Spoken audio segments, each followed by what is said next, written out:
Hello and welcome to the Varsity Sports Live South Dakota High School Football Preview Show. I'm David Brown alongside Jason Andera. Football is back, Jandy Pants. It's awesome, isn't it? And this guy's back too. It's going to be great to be working with you all season long, bringing you highlights on Varsity Sports Live. But we kick it all off by finding out a little bit more about these teams and players and what to expect in the 23 season. Well, let's start from the top on down with the 11 AAA. Jefferson. In 2022, they ran the table, winning its first state championship in only its second year of existence. But this year's going to be a lot different, Jandy. It'll be a lot different. A lot of those seniors that we were used to making those big plays aren't going to be back. We're going to have Ethan Swenson at quarterback. We've got a star on defense in Thomas Heiberger. But there's a lot of talent left on this Jefferson squad. And head coach Vince Benedetto says the overall approach from 2022 can still have an impact in 2023. I think there's a lot of lessons from last year, how that team practiced, how they were accountable, how they kind of handled the extra things that come with being a football player. But as far as like the success and winning the championship, we've put that in the past. There will certainly be challengers to Jefferson's title. Chief among them, their in-town rivals at Sioux Falls Lincoln, Jandy. A lot of experience back at key positions. No one has more experience back than the Lincoln Patriots. No one has a quarterback as seasoned as Tate Schaefer. He's really the difference for me. Nobody has that kind of weapon with the kind of weapons he has to work with. Well, the Pats have bowed out in the semifinals each of the last 3 seasons, something head coach Jared Fredenberg obviously hopes to change. That's always the plan. You know, our goal every year, and we talk about it, we want to play indoors our last game of the year. And so, you know, with the guys that we have back, we have a lot of experience coming back on offense. And so, you know, we're excited about the prospects, but, you know, there are no paper champions. You got to go out and play.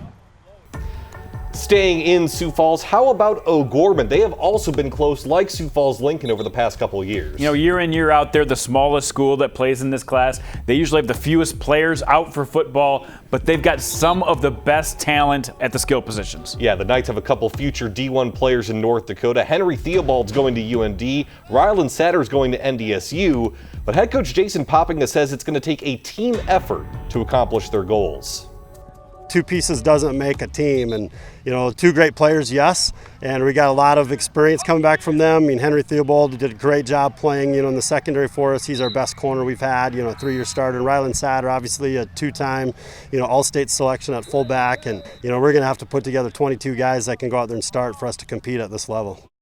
Well, just south of Sioux Falls is Harrisburg. The Tigers have played in the last 3 11 AAA championships, winning it all in 2021.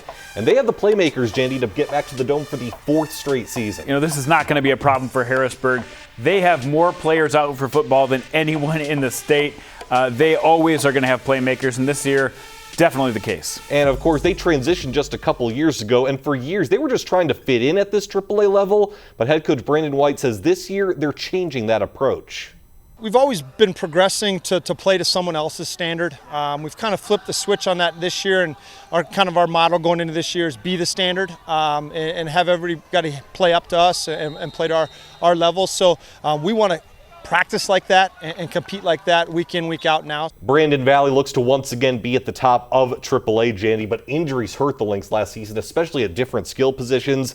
But the one thing they do have, big boys up front. Yeah, that's not going to be a problem. They really start a college offensive line. No one under 6'4", and the top O-line prospect in the state in Navarro Shunky, they're going to be able to move the ball on the ground for sure. Yeah, a lot of size. Yeah, they got to prove they're tough. They got to prove they can handle a long drive. They got to prove they can handle a whole game, different fronts and different attacks at them.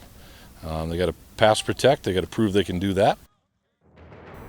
Only 9 teams in 11 AAA, Jandy, and here's the collective media poll's initial top 5. Your only difference is having Brandon Valley over Harrisburg at number 2 for your own personal rankings. Exactly. I've got Brandon Valley a little higher, but we agree Lincoln is at the top. They have the most trusted quarterback, the most explosive offense in the state. I think defensively, they're as deep as they were last year. They're missing some of those leaders, but they got a lot of guys coming back. I think they're a very solid team. Brandon Valley, Harrisburg, take your pick. Both of the 2 of the largest programs in the state, they're always going to be contenders. And then Jefferson, some people think they maybe are going to be out of that top 5. I think they definitely belong in the top 5. We're going to see some new players. Dawson Sexer's back. The D1 Wisconsin commit is back. And you might see him do a few different things that he's not normally used to doing. He might even be in some packages on offense as well. So I think Jefferson's definitely in it. And O'Gorman, they're going to find a way to be around that semifinal round once again with the talent they have back on the field. No matter what way you slice it, Lincoln, Harrisburg, Brandon Valley, in some way, shape, or form, when we talk to coaches around the region, those are the top 3 in AAA. When we come back, we move to 11AA. Is Pierre really poised for a 7th straight championship? Find out when we come back. This high school preview show is presented by Farmers Union Insurance, Simply Different, and Sanford Health. Your best health starts with primary care. This high school preview show is presented by Agtegra, Wimmer's Diamonds, Modern Woodman of America, Austin Van Hove, and Avera Orthopedics.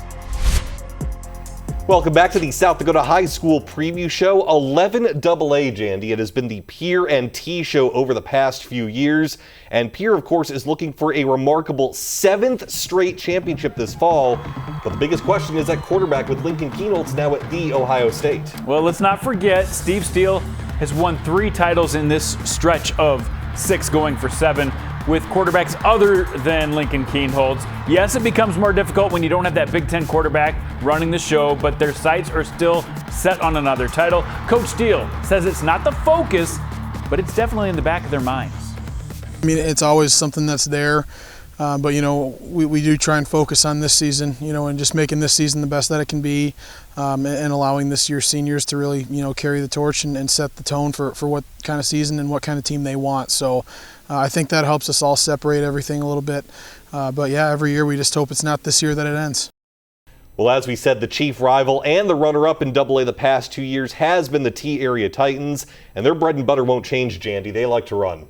They love to run. They also have a ton of athletes that come out year in, year out. This year, not as many seniors as they've had in the past, but they've got a lot of players who can get the job done and the line that can block. And Scott Fry laid it out pretty clearly for his players right before camp. The bar's not going to be lowered. Even though we lost a bunch of guys, we got a bunch of nice new guys coming up, we still want to practice in November. And I kind of put the onus on them. And I told them, if you guys buy into it, do what you're supposed to do, we can be there. So it's kind of on them to do that. Taking a look at our first 11AA media poll, and it bears out the Govs and the Titans are still at the top. Only one difference between your poll and the media poll, Jay. Yeah, I've got Watertown in that top 5. I'll get to them shortly, but let's talk about Pierre right at the top. They're still the team to beat. I think that if you had last year's T-Area team, they might be the #1 team coming in. This is maybe not one of the best Pierre teams, but they're still better than the rest of this class for sure. T-Area, they have just 4 starters back from a team that was really senior heavy. Brenner Conrad takes over at quarterback, but it's Keegan DeYoung who really is going to lead this talented group on the ground. We talked about that. And then you look at Yankton, they're right back in the mix once again. Brady Muth has some really good emerging talent. I think this is going to be one of the faster Yankton teams we've seen in recent years, although they have to make a transition at quarterback as well. And then Watertown, the team I have in the top 5 that the media poll does not. Juven Hudson. He is the most talented running back in this class, and they have a huge offensive line. 9 starters return. This could be the year that the Arrows make that push back into the semifinals. And then Aberdeen Central, and obviously a team that's been progressing over the last few years, and they always get better as the season goes on. And this year, again, a good offensive line. The formula is there for them to make a late season push yet again. I think Brookings, they were in the top 5. I think they're very close, but their depth is down a little bit this year. And they're going to really have to overachieve to get back to that top 4 position that they've been so used to in the last couple of seasons. But of course, as has been the case for the past couple of years, Pierre and T at the top. We'll see if any of those lower rung teams can make a challenge to either the Governors or the Titans. When we come back, a view of 11A. 4 different champions in the last 4 years. Can Del Rapids break the streak and go back to back? Find out when we come back. This high school preview show is presented by Bank of North Dakota, Northwest Tire, Sandy's Donuts, and South Dakota State University.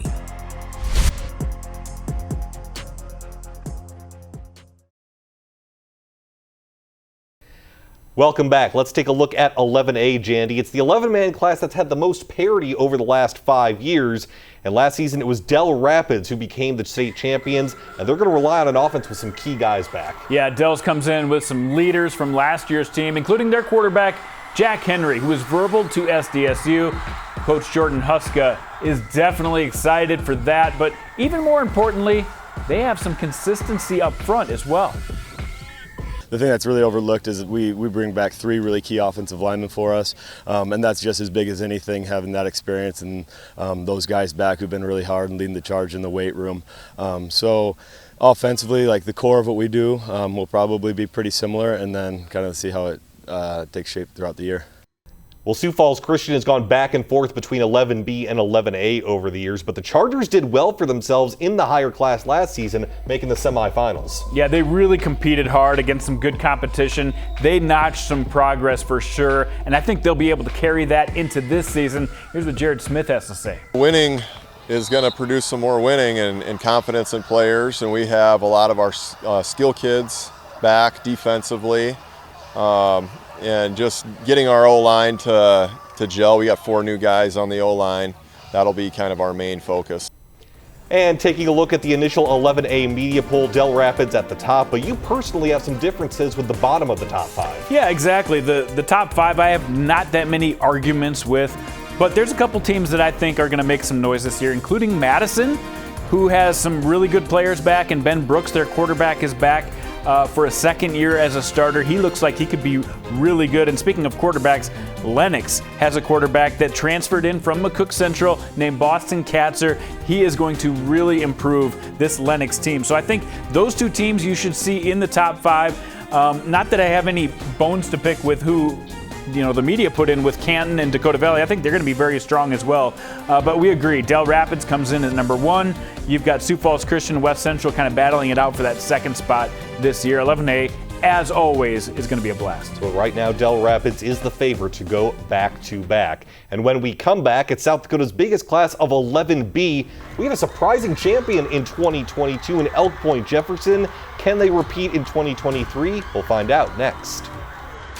This high school preview show is presented by Bank of North Dakota, Northwest Tire, Sandy's Donuts, and South Dakota State University.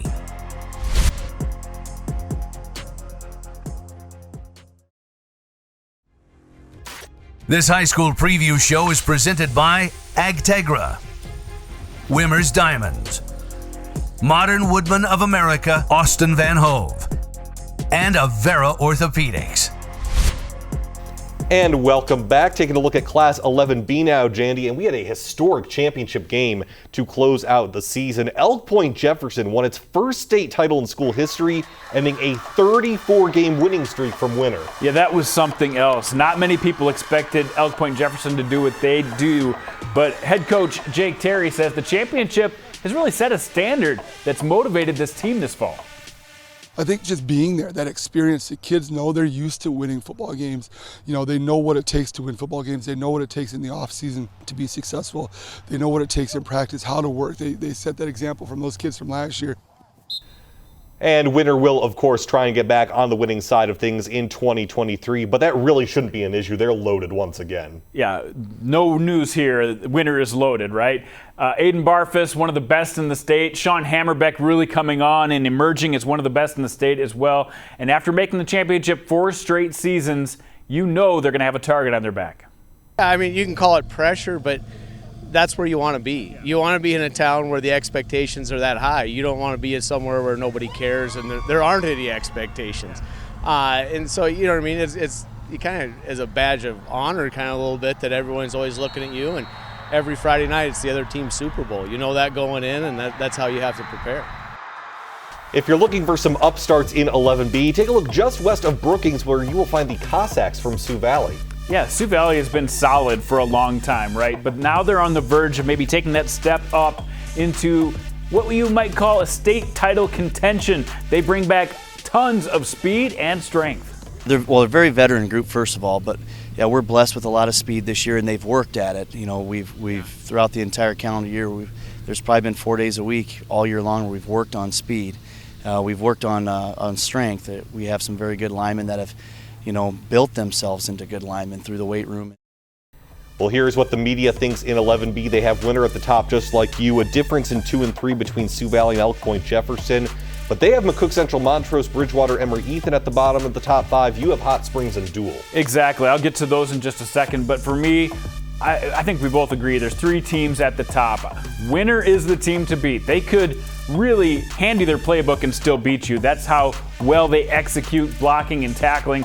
And Sioux Valley, there's a team to watch right there. If you watch the Cossacks, you're going to be really surprised by Bowden Schiller and Donovan Rose, 2 excellent athletes, maybe the 2 best dynamic combo in any backfield in 11B. You put that together with a strong line and some new faces, and I think they're a really improved team. Elk Point Jefferson, they had a really special class that just graduated, but I think they're a program now, and you're going to find out players like Garrett Merkley are going to come on the scene and make a big mark. But let's get to Hot Springs and Dual. Hot Springs, they maybe surprised a lot of people on their way to a semifinal appearance last year. This year, not as surprising. Cameron Macheski and Colin Iverson are playmakers, and their line is almost all the way back. I think they could be really good. And if you're looking for a surprise team, look at the Dual Cardinals. I know they only have 3 starters back, but Trey Molland, an excellent playmaker in the backfield, and they've got some of the best linemen, including Robbie Bigalka, who's a great track and field athlete, who's leading them up front. So you and the experts both expect Witter to be back on top, but as you said, the rest of that top 5 can be frisky a little bit. I think it's going to evolve all season long. All right, we've taken a look at 11-man. When we come back, 9-man football. Do Wall, Gregory, and Hitchcock-Tulare have the inside track to repeat in their respective classes? Stay tuned, we're coming back. This high school preview show is presented by Farmers Union Insurance, Simply Different, and Sanford Health. Your best health starts with primary care.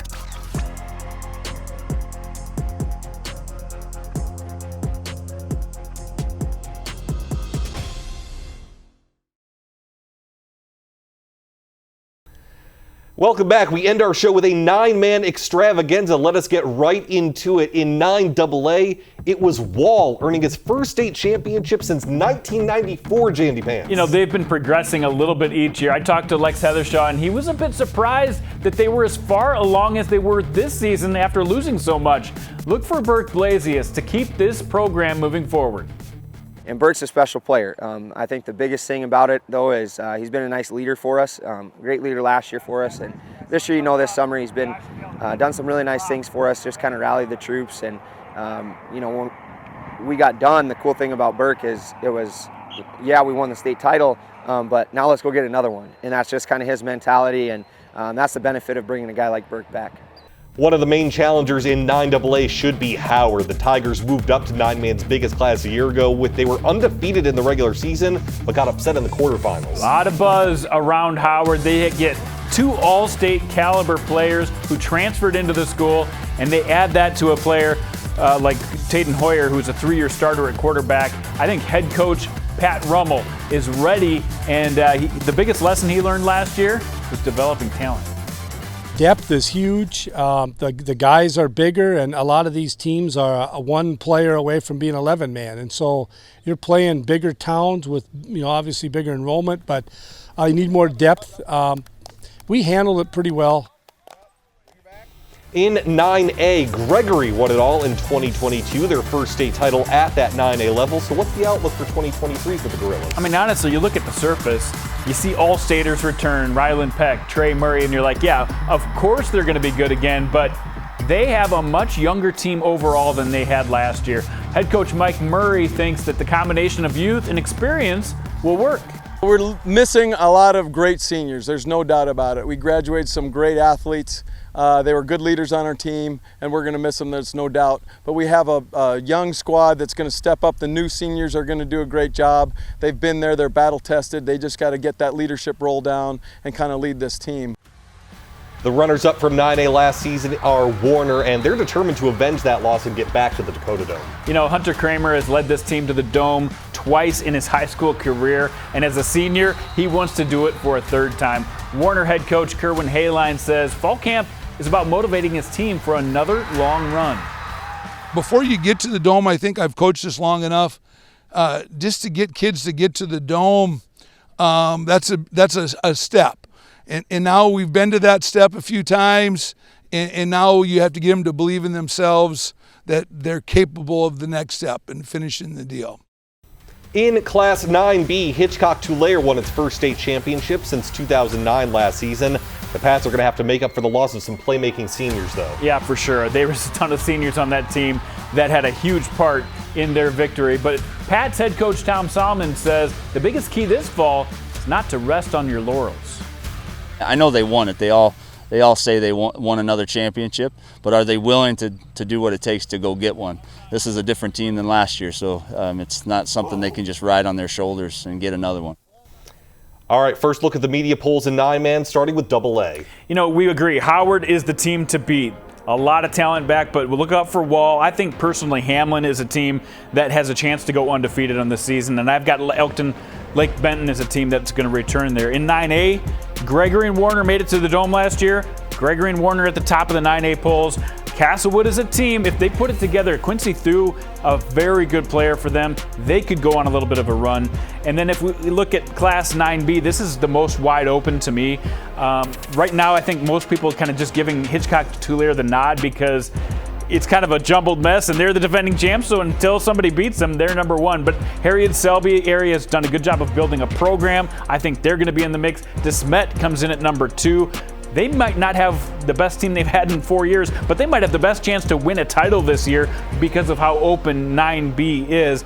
And then if you look at the rest of the teams, I see Corsica Stickney, Faulkton area, Del St. Mary, any of those teams could contend. But the consensus is among all the 9-man polls, whether it's AA, A, or B, the defending state champions start out the season at number 1. It's going to be a fun season, Jandy. It always is, and I can't wait to be working with you all season to give you the highlights on Varsity Sports Live. And speaking of which, the first Varsity Sports Live, Friday, August 25th, 10:30 p.m., right here on Midco Sports and streaming on Midco Sports Plus. Good luck to all of our South Dakota schools. We will see you around the state. Thanks for watching the Varsity Sports Live South Dakota High School Football Preview Show.